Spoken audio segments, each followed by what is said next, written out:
Hey there, it's Joe. Welcome to the Quirky Brain Club podcast.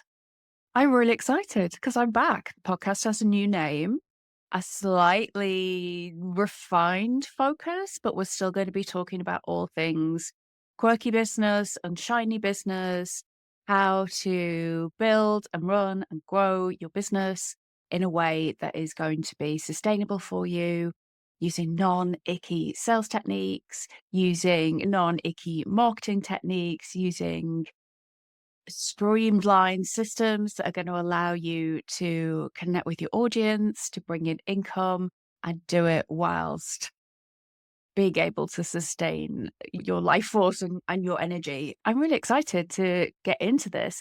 I have been away from the online business world for around 2 years now. I came back a few months ago and restarted my coaching business. And what I've noticed is that there's a lot of talk about what has changed and how different the marketplace is now. And obviously, some things are very different. And I want to talk about what I have noticed has changed and what the differences are. So let's get into it. First of all, I have been away for about half years. The podcast has certainly been away for that long. And I went off and I was doing other stuff. I had a lot of family stuff going on, a lot of personal stuff going on, and running a business takes a lot of kind of bandwidth and personal energy. And I just didn't have it for the longest time. So I did some other things that were slightly less mentally demanding for me. Then around the beginning of this year, I looked and thought, maybe I've got some inklings about coming back. A few months ago, I made the leap, and now I'm back and I'm coaching people, and I'm just about to open the doors for my Supernova Collective, which is the signature program that I ran for 3 or 4 years. It's just really transformative. It's my favorite thing on the planet. So I'm reopening that and talking about that a fair bit. One of the things I've noticed has been a lot of people who were peers of mine, who were in that same business to business marketing space, who've been coaches or service providers for a long time, just talking about how much has changed in the online business and marketing space and how much harder it is. And maybe it's with the benefit of having that space away. But yes, some things have definitely changed. And yet some things are still the same that I was always talking about. One of the big things that has happened is that people aren't gobbling up courses in the same way that they used to. They're not signing up to these high-end programs in the same way. They're not as free with their money. And I think a lot of people are taking that to mean that's the end of online mastermind programs and coaching programs. I don't see it like that. Certainly not my experience talking to people who are still selling things, getting people signing up for their program. And it's certainly not been my experience coming back. Selling, coaching services. Coaching services are a relatively high-end investment. One of the differences for me is that almost like the online coaching service-based business audience has lost its innocence a little bit. And that's a good thing. I think we were still talking about that even kind of 2.5 years ago, how there's been so many horror stories and so many tales of people being burnt by big programs that promised so much. And I talk a lot about this one size fits all philosophy. So you take the one program and it will just teach you how to completely grow and have a business. And I've never thought that was true. And I think the market is just confirming that that's not true. I think these big programs, or the people who were doing, coach training programs and saying, you can hit six figures when the first year of doing this training, or it's all mindset work, or you just follow this marketing system, or, you build a membership, or you do whatever the thing may be. It's kind of sold as the one thing you need to do. And that's never been true. That's never been true. So nobody I know does one course and then that's it, and that they're off to the races, because starting and building and growing your business takes time. It's not a question of one tactic or one investment that's going to do it. It's going to be a lot of incremental things.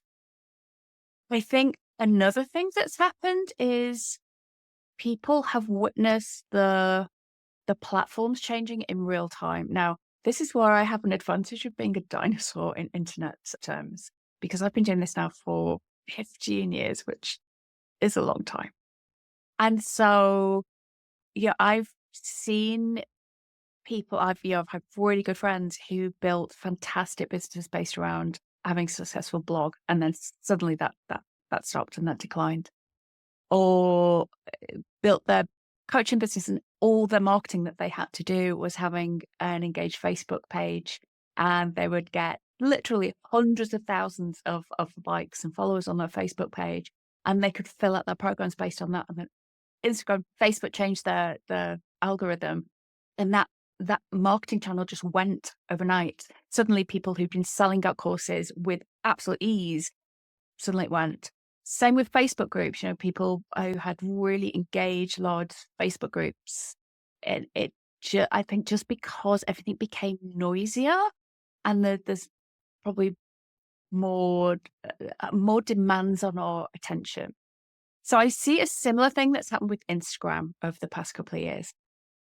Again, I have loads of friends and colleagues who really put all of their attention into Instagram, and they got great results. They would have, their courses and their programs filled through posting on Instagram, going live on Instagram with their stories and things like that.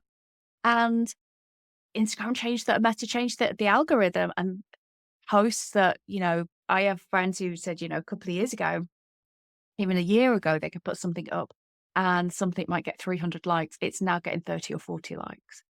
So it's much harder to use those same platforms to get the same amount of impact.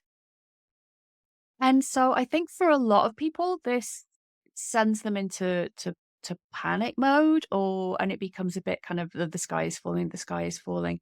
And this isn't to dismiss those concerns, because it's horrible when you've built out a marketing strategy and it's been working really well, and then suddenly it's not working in the same way.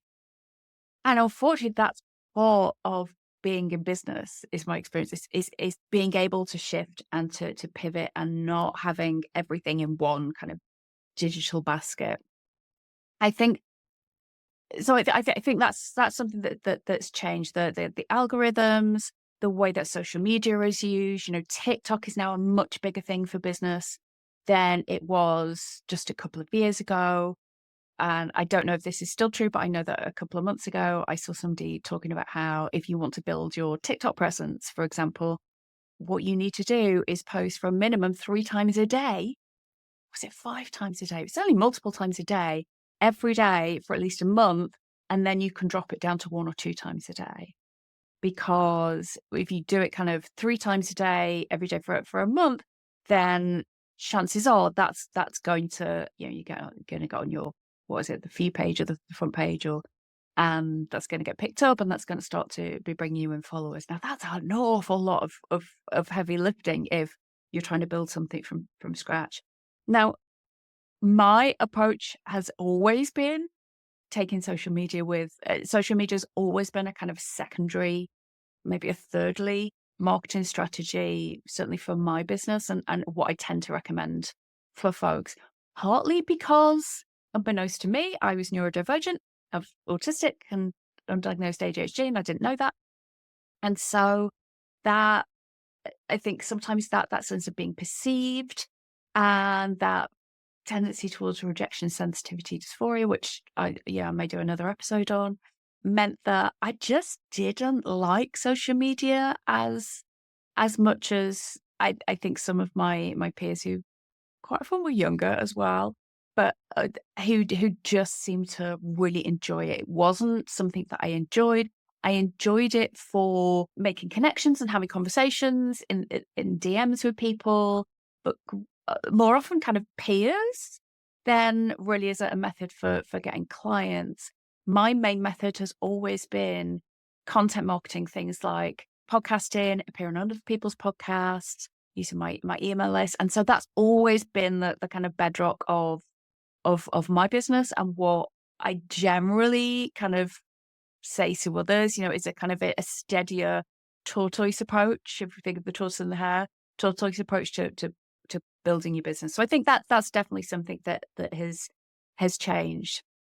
There are still loads of ways that you can attract clients and build relationships with them without relying on social media. So I kind of think if social media is something you enjoy, then great. It can be a great add-on. I would never, and for a long time, I would never have said use social media as your main marketing channel because it's just too unpredictable in terms of what the algorithm's going to do in case of what they're going to start pushing. Whereas something like your own email list, your own podcast feed, you are much more in control of that. You kind of have more ownership over that. And so somebody can't just decide at a whim, oh, we're now going to change things and it's only going to work if you pay for it, that kind of thing, which is what's happened with a lot of social media. Another thing that's changed is we are, I think even more so, our brains are fried. We are so bombarded with information. And I still think there is this unspoken thing that so few people are talking about what things like the pandemic did to us in terms of trauma response, in all seriousness, in terms of the trauma that was, whether you found it big T traumatic, consciously traumatic, or whether it was just one of these things that bizarrely you were able to kind of swim through, which I consider myself in that as well. I was like, this is so wild. And yet I'm not kind of freaking out about it. And yet there is so much to freak out about. It was a very, very strange and surreal experience that we all collectively went through. It changed everything for so, there was so much death around that we couldn't leave our houses. We couldn't see our loved ones. It was an intense experience. And apart from the kind of the mental health impact that has had, I think there's also something just about us all dealing with that kind of collective trauma, which it's affected our memory. It's affected what we view as important and what we prioritize. It has really shaken some things up for a lot of us. And so our priorities have changed. We're maybe not going to be quite as, oh yeah, I'll drop 500 or drop 1,000 on this course that I'll do, and then maybe I won't get around to doing it. I think we're more discerning about that and about what's important to us and what we want to do. I think throughout all that, there's also been a lot of political upheaval in many areas. In the UK, we had Brexit, and then the whole shit show that has been UK politics kind of since then. And I'm not saying it was perfect before, but just years of chaos. I know in the US, it's been very similar. In a lot of European countries, that we live in much more chaos and uncertainty, and we have it beamed into our eyeballs all the time. And so we're all just so much more overwhelmed. It's like our baseline level of where we are to overwhelm has risen. You think of it like a bathtub. I quite often use this analogy when talking about kind of state management and how to know when you're getting to that point of being overwhelmed or kind of, everything's shutting down or you're having a meltdown. It's like, think of it like a bathtub and the plug's been left in the bathtub and the water just keeps dripping in. Now, if the plug's in, then that water's going to keep on rising. That water level's going to keep on rising because it's not draining away to the same extent. And then every now and then we'll have, a war breaks out or, those kind of big things. And then the tap's turned on full and maybe it's kind of turned down and it goes back to a drip. But if we're not emptying the bath at some point, that water level is rising and it's not taking nearly as much for us to hit to the point where it's going, no, I just can't. I just can't. So that has an impact in the way that of what we decide that we can take on, we can focus on.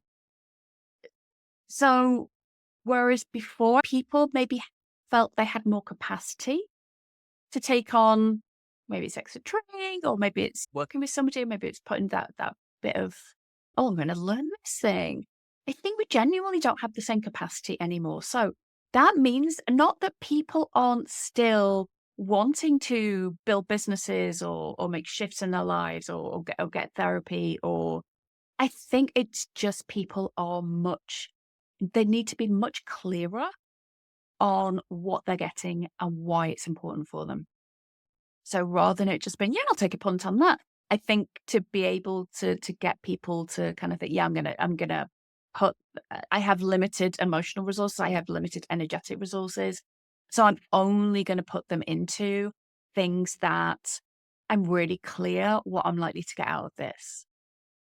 So that means that I think people are much more demanding of knowing, so what's the benefit to me of taking this course or buying this service or working with this coach or using this modality? What is the benefit for me? And so Tara McMullen used to talk about this concept of buy in versus buy now.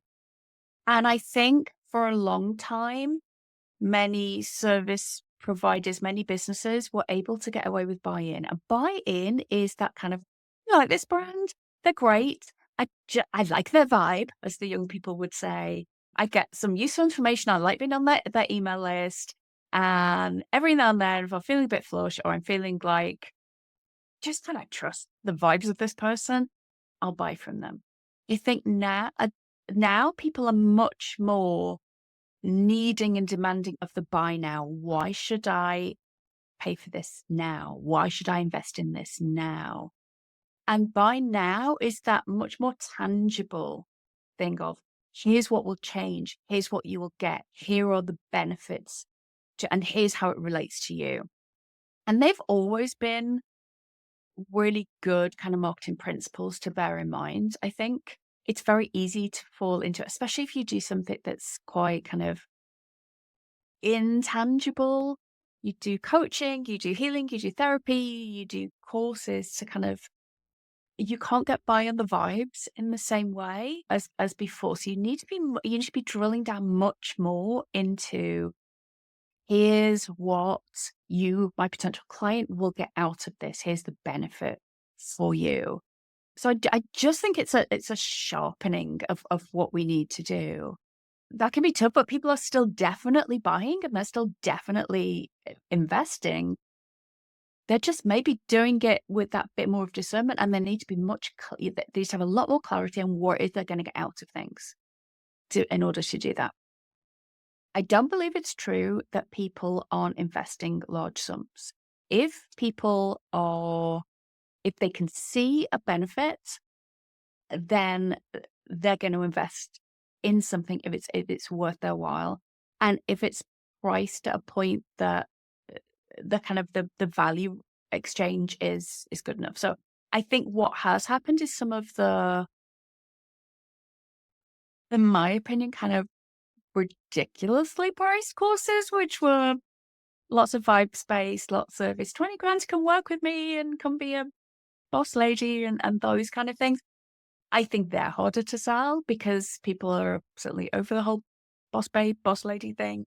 But also it's like, well, what am I getting for my 20 grand with those? Whereas if you can say, oh, here's my $4,000 coaching package, and here are the things that we will focus on, and here's what you are likely to have at the end of it, that's a much easier exchange.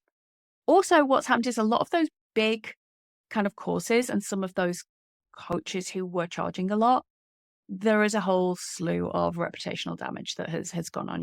There are just so many, stories of, there was lots of smoke and mirrors. It was lots of style over substance. I took this course. I didn't get, the things that I was promised out of it. I didn't get what I needed out of it. And I think that's added to people's discernment and demand for higher quality, I guess, particularly in the coaching industry. It still is the Wild West to an extent, but I hope anyway, audiences are getting savvier that they're not falling for the same overly hyped promises. And I think one of the biggest things that seems to have changed, again, from speaking to peers, from speaking to colleagues, from doing a lot of research kind of online, is that people are demanding a much more intimate, trusting relationship with the people they're investing in.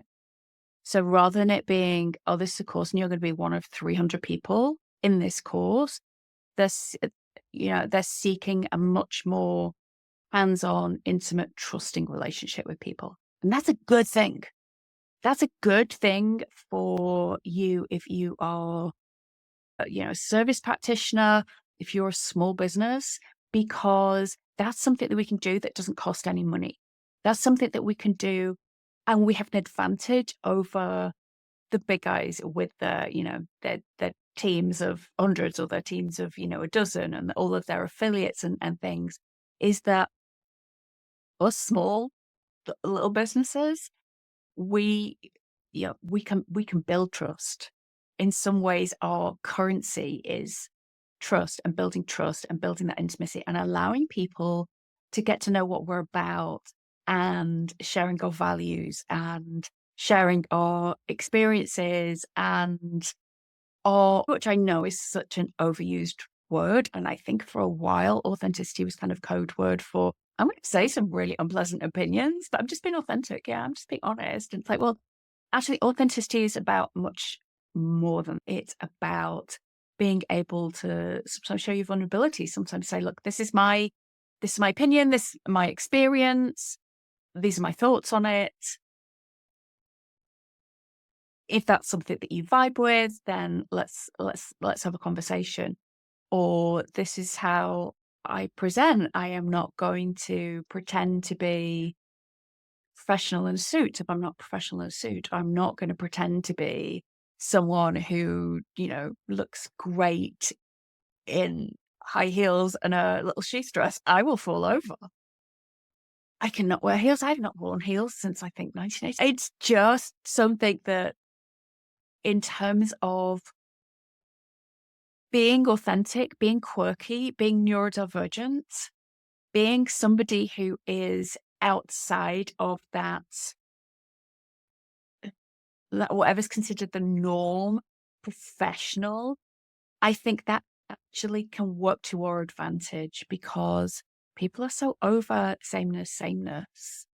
People are seeking community. People are seeking real conversations, a bit of honesty and a bit of intimacy and some kindness and some well-held spaces. And that's something that if you can offer that to people, that is actually an advantage for you. And I would say even more so. So one of the things that I am wholeheartedly concluding is that, yes, some of the surface stuff has changed, but the fundamental of building and running a service-based business are exactly the same. It's about trust. It's about being clear on what you are offering to people. It's about being clear on the benefits of working with you, and being able to convey that. It's being consistent in your visibility and your marketing, and that doesn't need to involve social media. It can, social media being a nice adjunct, but it's about finding ways of being in communication, being in conversation with your ideal client, your potential clients. And that's what I've always tried to think of marketing as. It's about, how do I have that conversation with people who might benefit from working with me and we might be a good fit for. So it doesn't require that kind of boss lady, oh, you're failing, if just sabotaging, all of that kind of nonsense that was, I mean, don't get me wrong, it's still around, but it's becoming a lot less successful. There's also something about the kind of going back to basics with your business and recognizing that it's never going to stay the same. You're always going to have to pivot and be able to be nimble with it. And again, as a small business, you have an advantage to do that. Being neurodivergent, Sometimes we have an advantage to do that. Sometimes we find it a bit harder as well. There are, there is nuance to this, so there are some complexities to it, but it's about finding marketing approaches, finding visibility approaches that are going to work for you, that you're not going to hate while you're doing them, that I dare say you even can enjoy. And so that you can show up and be honest with people and be authentic and be yourself with people and not feel that you have to mask, which is a huge, or certainly can be a huge benefit if you're neurodivergent. It comes with some vulnerabilities, some issues as well. And there are things that we have to, there's some discernment there and we have to work through.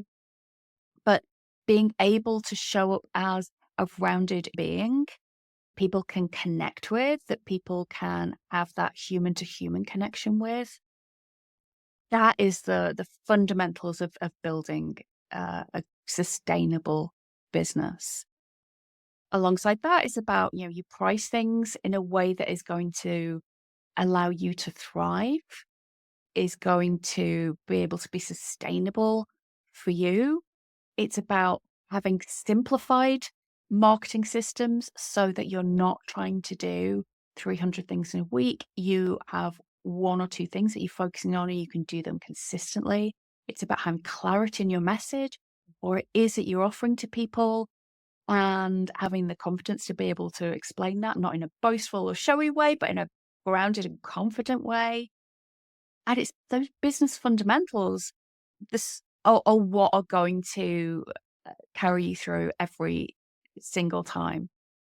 Social media platforms will come and go, different strategies and techniques will come and go. Always beware of the person shouting about the absolutely no fail strategy work for them, because that's great. It worked for them. That is about all the information that you have on that. So looking at, if you are tempted by those kind of courses that are teaching particular strategies, then looking at okay, how might that particular strategy fit in with my overall plan? Could that be part of my consistent marketing machine? And if not, then step away from it.